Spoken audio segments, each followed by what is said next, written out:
guys, welcome to the Touchdown Table. I'm Ryan, that's Tyler, that's Jordan. And in this video, we are going to be continuing our grading of the first round of the 2020 NFL Draft.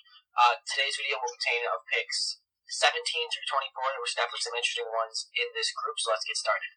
Yep, let's start off with an interesting one. It is the Dallas Cowboys at pick 17. CeeDee Lamb still on the board. Not many people, probably no people really realistically thought he was going to slip all the way down here. He fell to the Cowboys. They don't need a wide receiver, but he's going to help out that team a lot. I think it was a great pick for the Cowboys because although it's not your top need, it's not really necessarily even a need with the Cowboys since they have a decent crew of receivers. They didn't need to get CeeDee Lamb, but it's definitely going to help out that offense, and it's going to work really well with them. Dallas also wearing number 88, so the Dez Bryant representing is CeeDee Lamb is. He's representing number 88.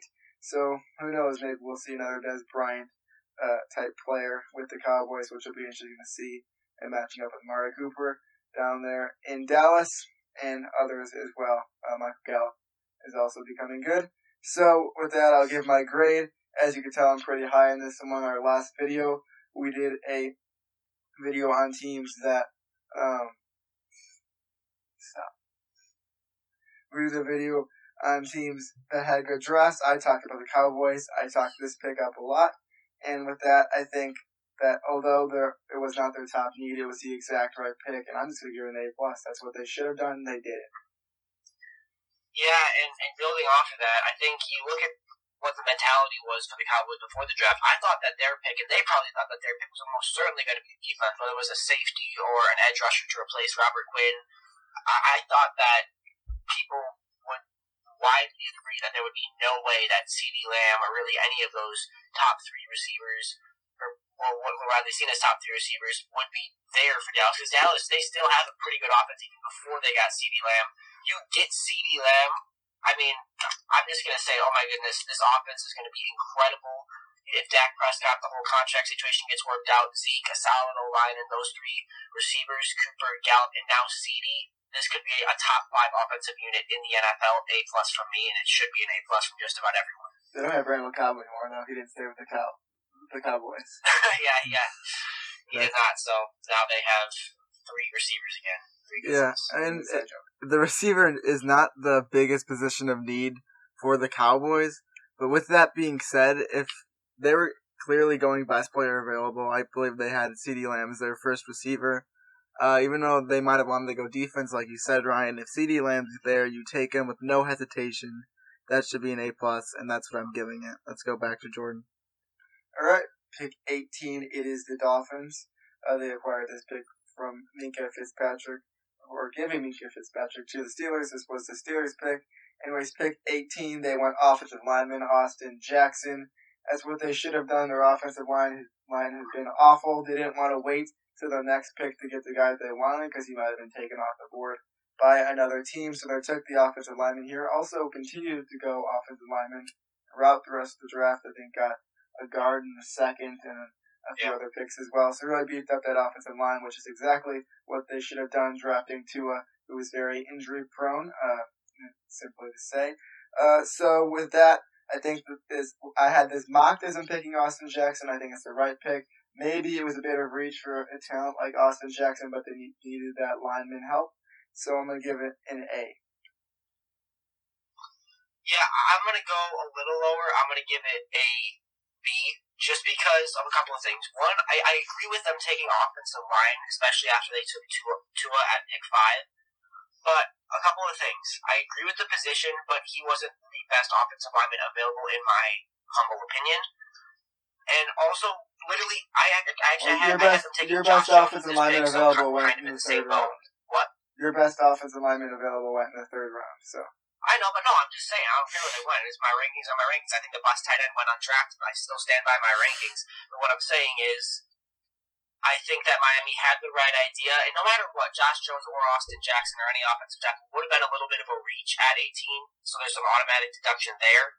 And then I just probably would have taken Josh Jones over Austin Jackson, or because I really think Austin Jackson may have been available at 26, at least a possible chance. But again, gotta protect Tua. I know this is true for almost everyone, but especially for him, for his injury history, he could just be one bad hit away from becoming a bust. I hope that never happens to him or anyone, but it's just a true reality. So I like the mentality, just not quite the direction I would have gone. Solid B, though.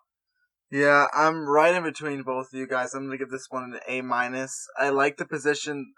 They didn't want to take a chance on waiting till 26, which they didn't even end up picking there. If you were right between us, you give us a B+-. No, A-. You had an A, he had a B. It's not directly in between you. You know what I mean. Or an A- plus. But once again, I like the idea, like you said, Ryan. They need to protect Tua. They were anxious to do that, and they did. Not perfect. Wouldn't have been the choice I would have gone with at lineman, but they went with that way, so A- from me. The thing with Austin Jackson, I just want to mention, he had the bone marrow surgery. He gave that to, I believe it was his sister. So his tape wasn't a great man, but he was suffering through all that, and he has he probably of all the linemen drafted in the later bit of area, I guess you could say, he probably has the most upside, just because I believe he's young and he can improve. So the Dolphins bet on that. I mean, they're all young. That's true, but he didn't get to show all of his talent, and so they took a shot at him. Yep. I like it. Okay, next one. 19. It is the Jacksonville Jaguars. Okay. Oh nope, I missed one. 19. It is the Las Vegas Raiders against the Jaguars. How could you forget the Raiders? I mean, it's true. Well, they're one of the memes of draft night. I should have forgot the Raiders. But they went quarterback Damon probably best Arnett. That way. I think it was the right position they went. I think they needed some secondary help. The corner position definitely good as they went Jonathan Abram last year in the first round.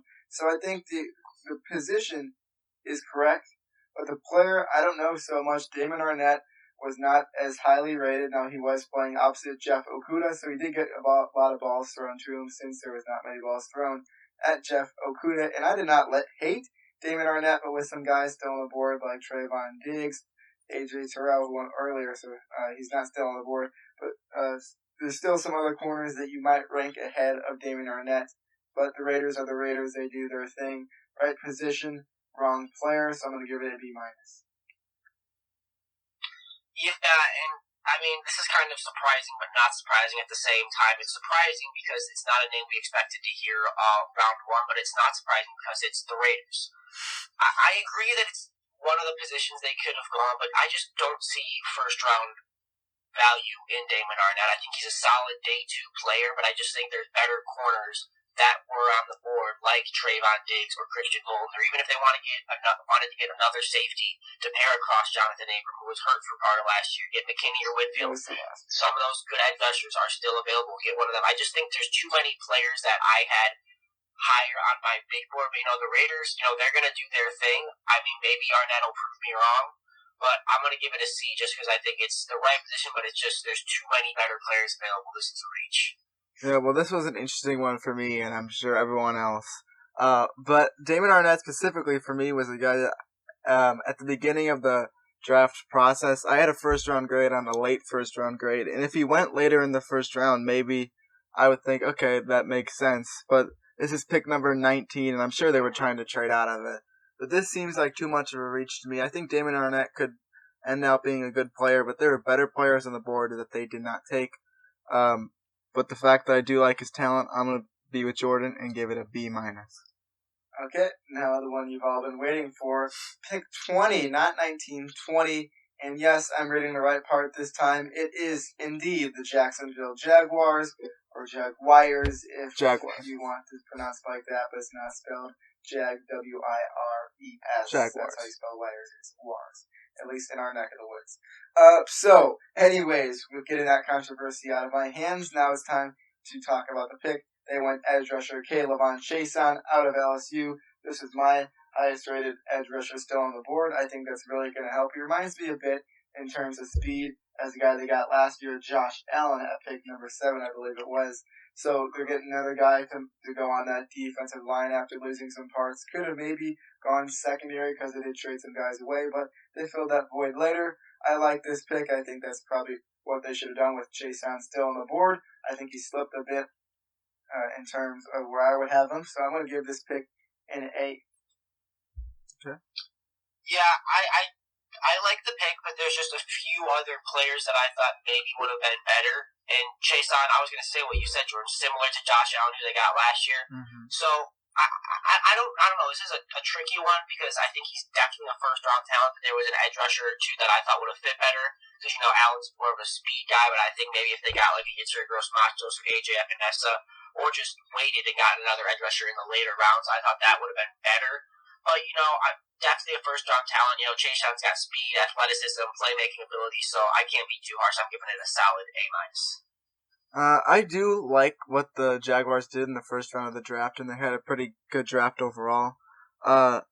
With them getting their cornerback earlier on, and then now going to the edge rush position and getting K'Lavon Chaisson.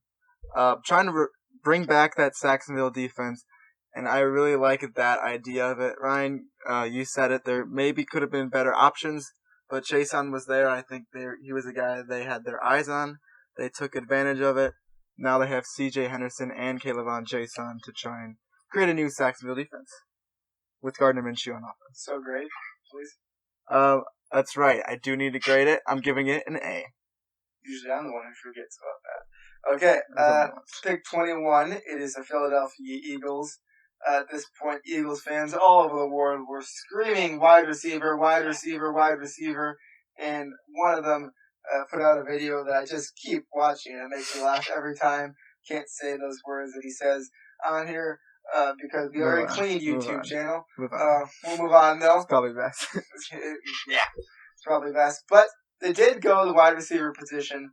Justin Jefferson still on the board, but they went with Jalen Reagor. Yeah.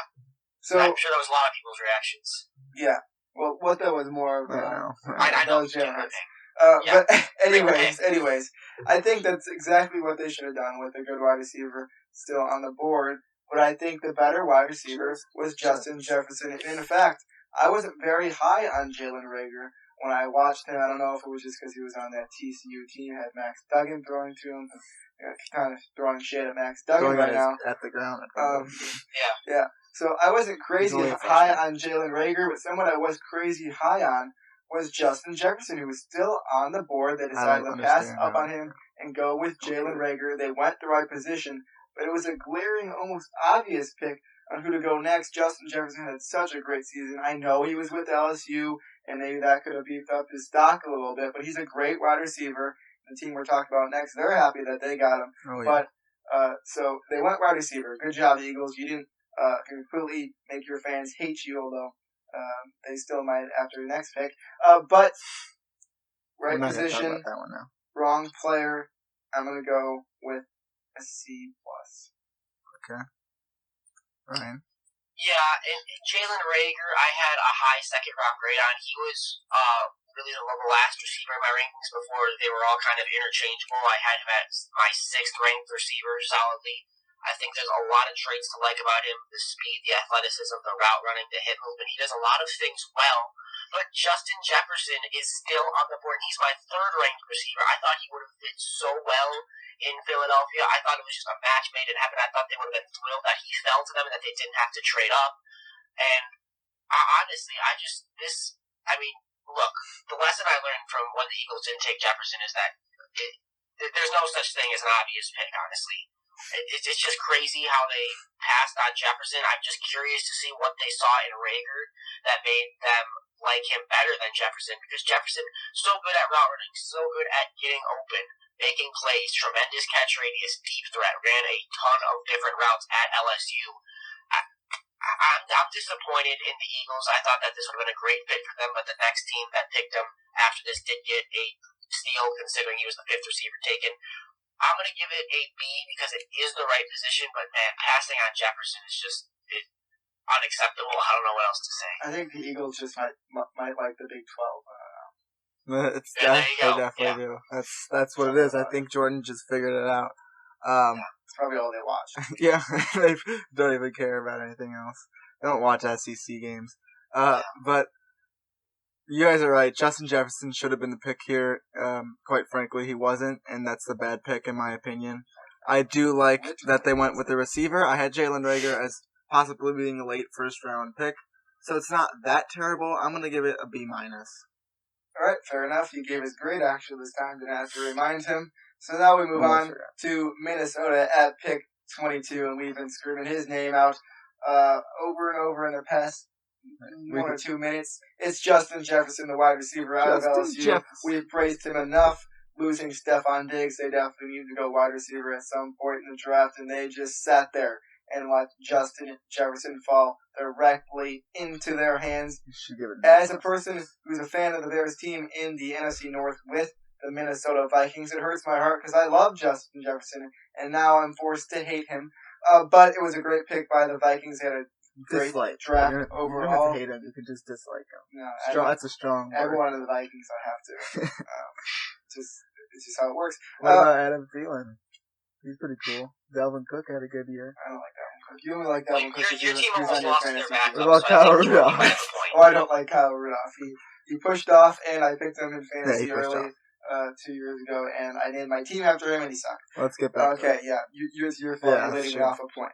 Okay, we talked Justin Jefferson up enough. They need the wide receiver position, A+, as I just watched this magnificent player fall directly into their Viking hands.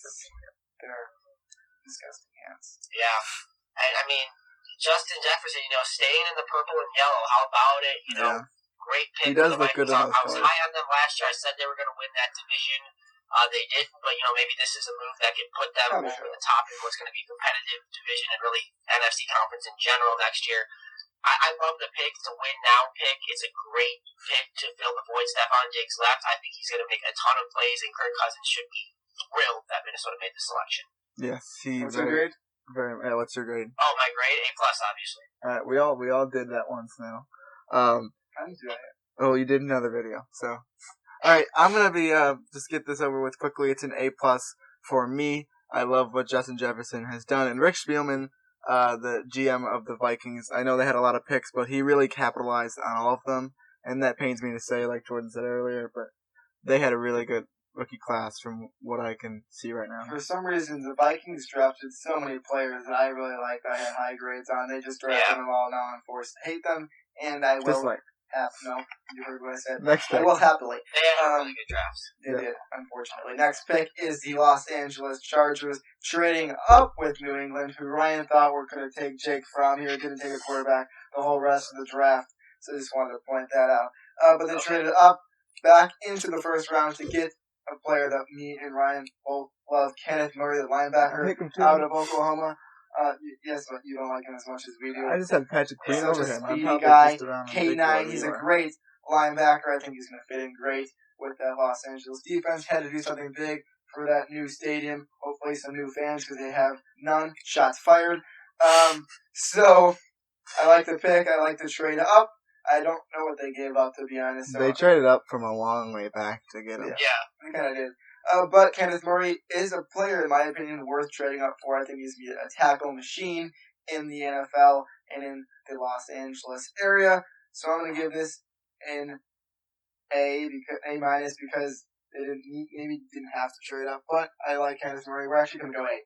Okay. He's going A.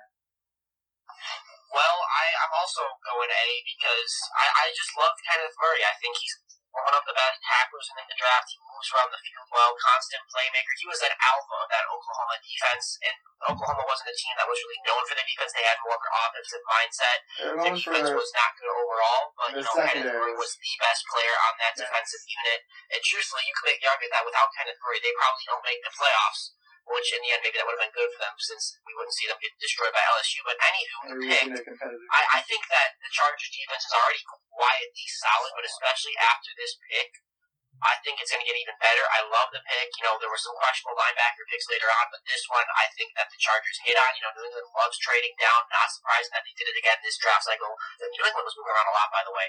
But for the Chargers, they earn a solid A. I love it. The only reason that they don't get the plus is because, they did give up a lot in the haul to trade up, and maybe they didn't have to trade up that much, but still, I love the pick, and I love the fit. Chargers did really good in the first round, in my opinion. Well, I'm going to give it an A as well. like you said, Ryan, I don't know if the trade was a lot to give up, but they really liked Kenneth Murray. And I had Patrick Queen just slightly over Kenneth Murray in my linebacker rankings. But I really do like the player they got. Tom Telesco was aggressive, and I think... How do you know all these GMs? I just know the names. But I think he's really excited to get him on their defense, and he should be. Him and Derwin James is going to be quite the defensive haul. Okay. Let's move on to our last pick of the day. This one is the New Orleans Saints at pick 24. They could have gone a magnitude of directions. The linebacker was just taken. Maybe they let Kenneth Murray. Who knows if Kenneth Murray was still there? Maybe they would be going Kenneth Murray with this pick. But I know Sean Payton loved the offensive lineman, or you can more say just center, out of Michigan in Cesar Ruiz. They went with him. And they actually drafted a center last year, so there was some controversy about this pick, but I saw Sean Payton talking about it. Guard. And they could move him to guard too. But he really liked Cesar Ruiz, thought he was a great man, and Cesar Ruiz just wanted to point it out also. He was one of the stories of draft night. He had a great reaction to getting drafted at number 24 by the Saints, so it was a cool story with him. I don't think we heard any tragic stories, which has also made the moment better too. So thanks ESPN for that one. For once they didn't hit a tragic story. So with this pick, they could have gone in magnitude of directions. Like I said, really any player would be like, okay, yeah, they could put them in there and use them. So I'm going to go with an A- because maybe they shouldn't have gone to center position drafting it last year, but they did need a little bit of offensive line help, and he's a great player, so A-. Yeah, this was one of the head scratchers of the draft for me because I just think New Orleans is in such a win now mode. We know that team is close. We've seen their elite regular season. They just haven't completed that playoff run just yet. There's still time though. That championship window is still open. I believe how much longer will it be open? No one knows. But I think they will be a contender this year. So this pick, I was a little disappointed because they did just draft Eric McCoy last year. I thought the offensive line was already solid. I think that team should have maybe tried to just take the best player available. And if Cesar Ruiz was the highest on their board, then they might need to get some new scouts because there's still some really talented edge rushers, safeties, especially they just lost Von Bell in free agency, so why not take another safety like McKinney or Whitfield or someone else, or not someone else, those are the only 2 first-round safeties. But I just think there were better players available, and for a win-now team, I think that they should have just gone to the top of their board. And like I said, if they had Cesar Ruiz, had all those people and all those possibilities, all those edge rushers and safeties, they might need to get some new scouts. But, I'm just disappointed by the pick. Cesar, he's all right, solid player. But I just don't know about him with the first round, so I'm going to go C+. Okay. Oh, God. All right. I just want to make the point real quick. It's hard to match up a lineman with some of these skill position and defense in a ranking. So I know. I just think that offensive line was already solid. I think they could have gone safety. I think they could have gone edge rush. I think there's better players on the board that are available, and I think they're a win now team. Just take the best skill position or any position player available because I do not think that he was the 24th best player in this draft. They're a team that could literally not have a draft and still be in win now. Yeah, I mean they were fine. It was just best player available, which could make that even more questionable. But you guys gave kind of opposite opinions on it. Ryan was more harsh than Jordan was. I mean, I was somewhat harsh. Yeah. I wasn't C+. Yeah, and I'm gonna be somewhat harsh as well. Not as easy as you are either. I had Lloyd Cushenberry, the center from the LSU Tigers, go Tigers, ahead of Cesar Ruiz. Go Tigers. Excuse me? Oh, Tigers. I was waiting for that. Alright, I can't do it now. I choked under pressure. But I'm giving this a B+. I didn't think that's where they should have gone, but not terrible nonetheless. And that's pick number 24, right? Yes. Okay, so there it was, 17 through 24. We made 2 other videos of the previous picks. We got one more to go. Yeah, one more to go. We didn't finish last year. Do it this time. Yeah. We didn't do it last year. But thank you guys for watching. If you stuck around, make sure to hit the like button, subscribe to our channel, hit the notification bell, and comment down below. With that, we will see you guys later. See ya.